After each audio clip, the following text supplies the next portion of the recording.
Well, hello, everybody. It's 4 o'clock. I hope you all had a great 3-day weekend.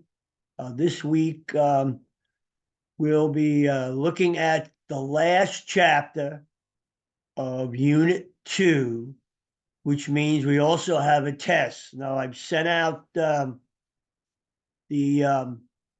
class reminders. As you well know, Test 2, it opens on 2/23 at 12:30 a.m. and closes on 2/24 at 11:59 p.m., which is Friday through Saturday. We also know that it's 90 minutes. You have 100 questions, one attempt, 50 questions, excuse me, one attempt. It includes chapters 7, 9, 17, and 20. 20 we'll go over after we do this. Also remember that the test is in Unit 2 as well as the study guide. Now, I want to let you know you're all continuing to do very well in this class. You're keeping up with the work. You're doing a good job. You're getting everything done. And I appreciate that. And you're all doing very well because of that. Now, this chapter is business organization.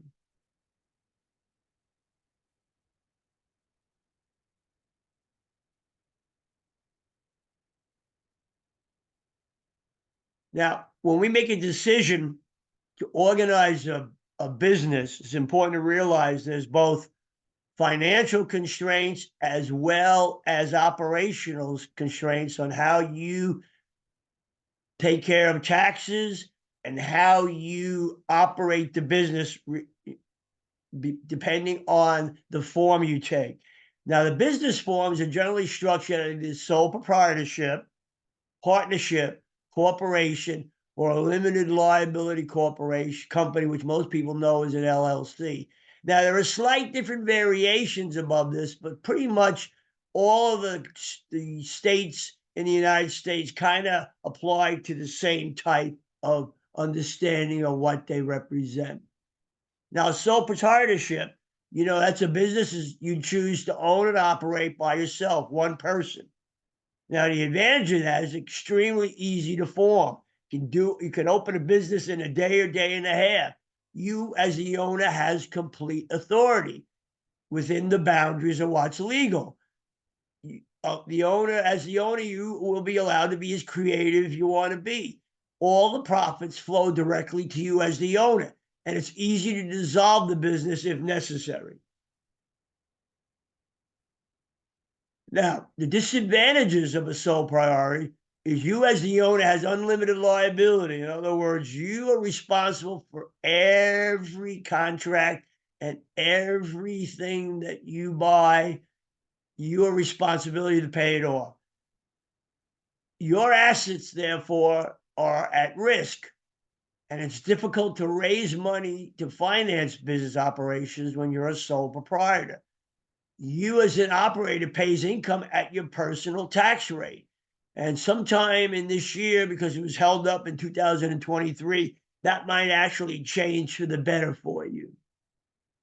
Now, a partnership is a business owned and operated by two or more persons. They share as partners, may be equal or may vary according to the partner's contract or agreement. Dissolution per the agreement occurs when death or disability of one of the partners, expulsion of one of the partners, illegality of the partner's interest, retirement of one of the partners, and bankruptcy of the business. Dissolution of the partnership follows by a winding up period during which everything is liquidated in an orderly fashion, especially the partnership assets.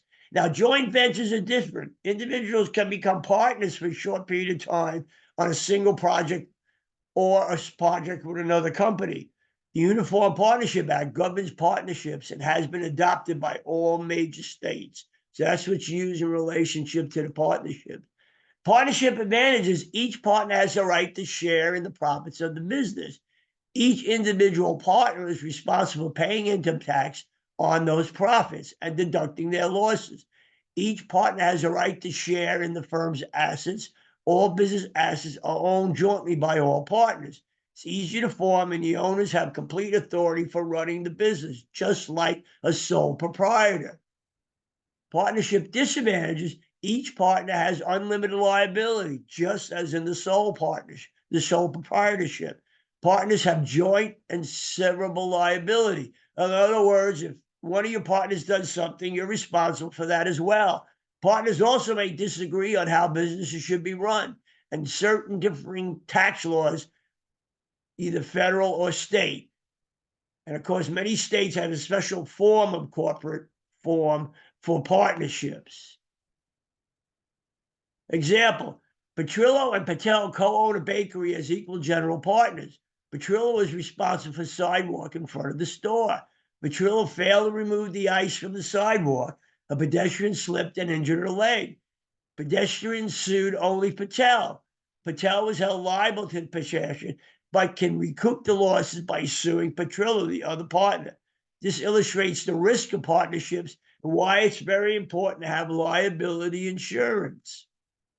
Limited partnerships is a business organization of one or more general partners and one or more limited partners. The general partners are those that take responsibility for the tax treatment of all the partners.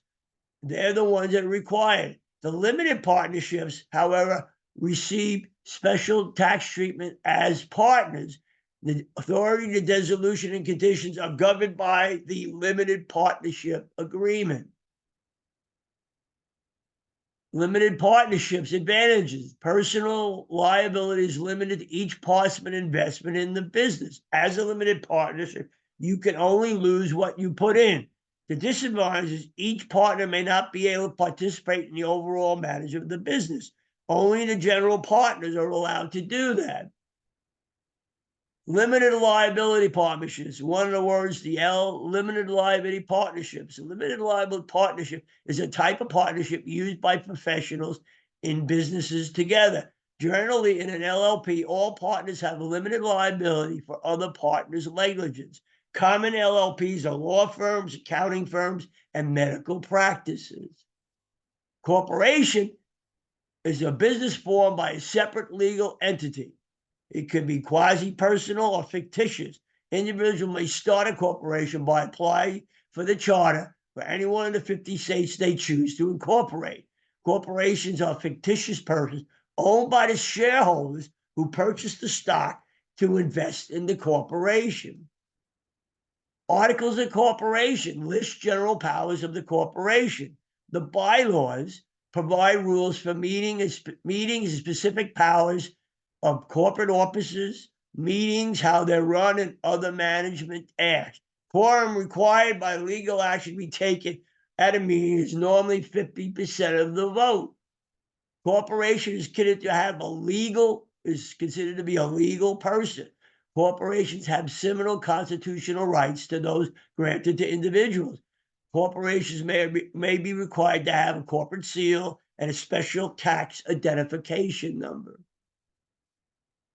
The advantage of a corporation is limited liability to shareholders. Courts are very hesitant to try to pierce that corporate veil. Easy for corporations to raise capital and obtain additional funds by issuing and selling new shares of stock. The disadvantage is corporations are required to pay separate income taxes at a special corporate rate for any year during which a profit is earned. Expenses associated with forming and maintaining a corporation can be extensive.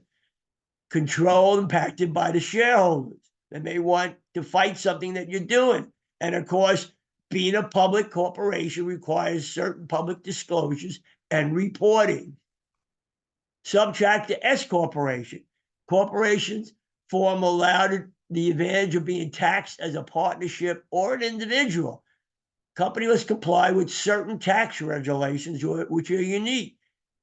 That is also a restriction, a limited number of shareholders up to 100, among other requirements. Corporate directors and officers. Directors are voted by shareholders of the corporation in person or by proxy, usually by mail, responsible for managing overall strategy and operation of the firm over the long term. Directors may be internal, they work for the company, or independent, can be outside directors. The board of directors are members of the board that are there to help to carry out oversight responsibilities. Often boards have committees. The directors appoint officers who exercise control over normal routine matters that arise on a daily basis. Example, president, vice president, other type of officers. Fiduciary responsibility. Directors and officers have fiduciary responsibility. That is, exercise authority while working under the duty of loyalty and duty of care. Duty of loyalty. A director has legal and ethical obligation to administer the affairs of the corporation with personal integrity, honesty, and candor. Directors prohibited from advancing their own personal or outside interests at the expense of the corporation. Fiduciary responsibility, duty of care. Director has a legal and ethical obligation to act diligently, prudently in conducting corporate affairs. Directors responsible for selecting, monitoring, and evaluating competent management. Director must promote advanced policies and strategic initiatives of the firm at all times, making certain implementation of policies and strategies adhere to the principles of law, firm's ethics, and safety. Fiduciary responsibility example, Lennox, a partner in a law firm, also serves on the board of directors of a corporation. When the company decides to purchase a warehouse, Lennox convinces the board of directors to hire his firm to handle the transaction at an exorbitant fee. Lennox has breached his duty of loyalty and violated his legal and ethical responsibilities. Limited liability company. This is something new. It's fairly new organization, and it's recognized in almost all 50 states. An LLC is taxed as an individual and partnership or partnership for federal tax purposes. And the state laws vary on this depending on the tax treatment. Members or owners act as a management team and share in the overall control of the business. Limited liability company continue. Laws governing formation of the LLCs vary from state to state, so you need to investigate the state you want to do this in. Generally, to organize an LLC, members draft an operating agreement that serves to govern the business in important manners. Operating agreements cover topics such as how the LLC will be managed, members' rights, responsibilities, and how the LLC will be dissolved. The advantages of the LLC provides all members with limited liability while allowing them to participate in management of the business. Is treated on taxes the same manner as a partnership or an individual by the IRS. They help the members avoid double taxation of earnings. In most states, an LLC is quite easy to form. The disadvantages: owners frequently have difficulty in raising additional funds to expand and maintain the business. They may be at times when members of management team may disagree on how the business is run. Other organizational forms: a lot of times some companies are organized for the purpose to aid society and often known as not-for-profit organizations. They often incorporate to protect from liability.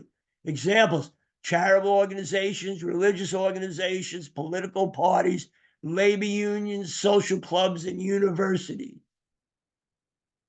Now, that's a quick review of the organizations that you can look at. It's important to realize that whichever one you decide with, you don't have to stick with down the way. If one other of the organizations become a better fit for you, you have the right to change it. So you can dissolve what you're doing and go to another one. Just because you pick an organization doesn't mean that you're wedding to it. And you have the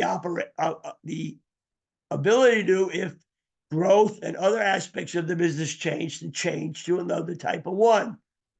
So remember, you have the test this weekend. It's on Friday and Saturday. Once again, you're all doing very well, and you all basically pretty much know the layout. Next week, we'll revisit the term project again, because we should be starting to think about how you want to do that and when you want to start it. So I hope you have a great week. Good luck with the test, and I will talk to you next week. Take care.